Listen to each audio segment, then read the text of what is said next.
Welcome to McPlum, simple solutions served daily. You begin by deciding the qubit modality and securing core infrastructure. Superconducting needs dilution refrigeration, trapped ion demands UHV and lasers.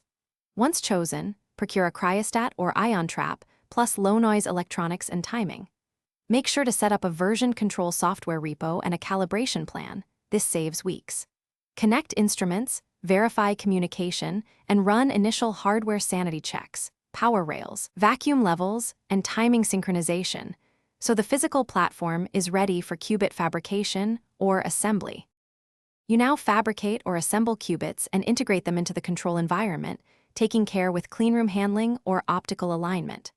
Once mounted, apply control pulses to initialize and measure coherence times, T1 and T2, while mapping crosstalk between channels. Use automated calibration loops to optimize pulse shapes and frequencies.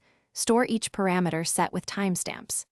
As you iterate, monitor drift trends and instrument noise, and refine error budgets, so gate fidelities improve toward fault tolerance thresholds required for scaling. You finish by integrating scaled control architecture and initial error correction primitives, connecting many qubits while managing thermal load and wiring. Once done, run system-level benchmarks, randomized benchmarking and selective tomography to quantify gate fidelity and logical error rates. Make sure to automate telemetry and rollback of firmware or pulse parameters.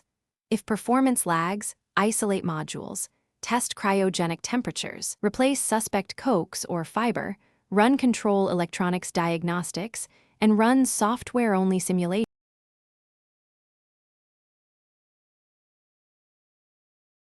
Thanks for watching. Stay juicy and subscribe.